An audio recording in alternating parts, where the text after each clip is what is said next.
Today on the newscast, the terror wave against Israel intensifies as Israeli officials warn of possible Iran-backed kidnappings at home and abroad. Get my take next.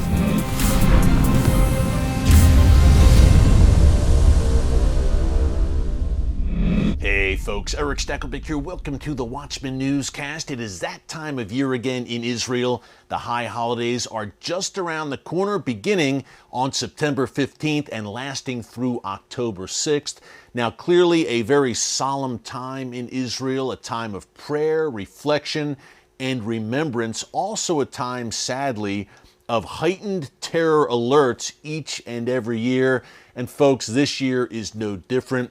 Israel's National Security Council's Counterterrorism Division issued an alert today, August 31st, warning of possible Iran-sponsored kidnappings in Israel and against Israeli citizens and Jewish targets and Jews abroad, and perhaps carried out by Iran's proxies Hamas and Palestinian Islamic Jihad. All of this comes amid a massive terror wave in Israel that only is seeming to intensify, including a deadly attack today near Modin, the hometown of the Maccabees. We've got all the breaking details there. How will Israel respond? Prime Minister Benjamin Netanyahu was reportedly going to convene his National Security Council today. Folks, fasten your seatbelts, because Israel is at the point where it must respond, I believe, in a forceful way to this terror wave that has Iran's fingerprints all over it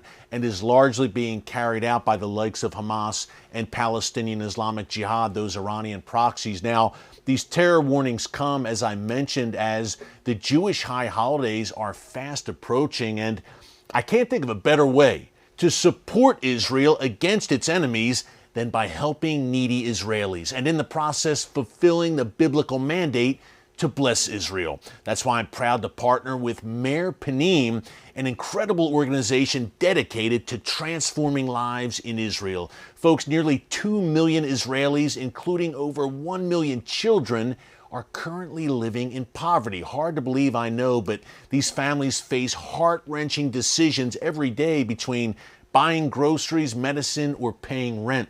Your generous support to Meir Panim will provide essential food for struggling Israeli families and also for Israeli Holocaust survivors, 1 in 3 of whom lives in poverty. Meir Panim's restaurant-style soup kitchens and food vouchers are an absolute blessing to Israelis in need. You can help a hungry child, a Holocaust survivor, and an Israeli family today, all while blessing Israel. Just visit mpgive.org. That's mpgive.org. It's a great cause, folks, and we are proud to partner with Meir Panim. Okay, into this terror warning issued today by Israel's National Security Council, warning that the Iranian regime, number one, could be planning terror against Israeli and Jewish targets abroad. And folks, we've talked about this many times on the newscast over the past several months, that Iran many times, when it feels it cannot strike in Israel proper, will look to strike Israeli targets abroad. Now, that could mean Israeli embassies or consulates in various countries. It could mean, God forbid, Jewish synagogues in various countries. It could mean Israeli-owned shipping at sea. There are a variety of ways that Iran in the past has struck against Israeli interests around the world. And now that things are an absolute tinderbox in the Middle East right now between Israel and Iran, and those Iranian proxies pitted against the world's one and only Jewish state, the Jewish high holidays clearly are a time of heightened alert, when Iran would love to strike Israel, when they see Israel as more vulnerable. Look, Israel is focused obviously on Rosh Hashanah, Yom Kippur, and Sukkot in these coming weeks. Think of the Yom Kippur War, that surprise attack in 1973. So no surprise there is a heightened terror alert. That's one piece of it. The second piece, folks, is the kidnapping threat. Now, Hamas and Palestinian Islamic Jihad, surprise, surprise, 2 Iranian proxies could be seeking to kidnap Israeli citizens, according to Israel's National Security Council, kidnap Israeli citizens at home and perhaps even abroad, and essentially hold them as bargaining chips to get what they want. Various concessions that Hamas and Islamic Jihad would demand of Israel, perhaps Hamas and Islamic Jihad terrorists released from Israeli jails. That, for Hamas and Islamic Jihad in the past, has been a fairly effective strategy, kidnapping Israelis and holding those Israelis essentially at ransom. So right now, Israeli authorities are saying, look, this is a possibility. And to all Israelis, they're saying, who are traveling abroad for the high holidays, be very, very careful. And of course, this all comes amid a massive terror wave. And massive is a big word, I know, folks, but let's break it down. Nearly every day, it seems, there's an attempted attack in Jerusalem or Judea and Samaria or elsewhere, Tel Aviv, or sadly a successful attack to the tune of, since the beginning of this year, January 1st, 2023, we've seen 27 Israeli civilians killed, butchered by Palestinian terrorists, mainly from Hamas and Palestinian Islamic Jihad, and at least 3 Israeli soldiers also killed, including today. I mentioned at the top this horrific terror attack near Modin, the hometown of the legendary Maccabees. Now, a car ramming, or a truck ramming, I should say, was the instrument of terror today. A Palestinian terrorist, a 41-year-old man, apparently rammed into a group of Israeli soldiers who were walking by the side of a road. One Israeli soldier was killed in this heinous terror attack, and at least 6 more were wounded. But that's not all.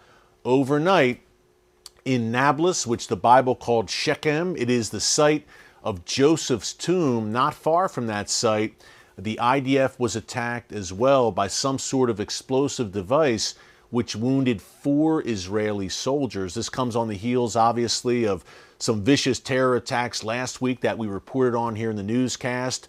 A woman, a kindergarten teacher, slaughtered near Hebron, and a father and son murdered at a car wash in Samaria. Folks, this has become so prevalent, and it's happening far too frequently, that Israel is going to have to find some way to respond. Israel has always responded effectively in past terror waves, but things are really intensifying now. Again, as I mentioned, Bibi Netanyahu is meeting with his security cabinet today, and what I expect to come out of this will be more statements by Israeli officials that, hey, this latest terror wave can be traced back to Tehran. More and more, whether it's Netanyahu or Defense Minister Yoav Gallant, Israeli officials are saying, look, Iran wants to open a new front, in particular in the West Bank.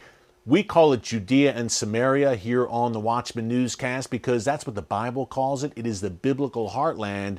And Israeli officials have been very clear that Iran has been trying to, and apparently successfully in at least some cases, smuggle weapons into that region. So Iran already has Israel surrounded on essentially all sides with that ring of fire, whether it's Hamas and Islamic Jihad in Gaza, Hezbollah in Lebanon, the Houthis in Yemen, those various Shia militias in Iraq and Syria, and the Iranian regime is hell-bent on opening a new front in Judea and Samaria and in Jerusalem, and Israeli officials continue to warn about that, and clearly they see Iran's fingerprints on this latest terror wave. What will Israel's response be?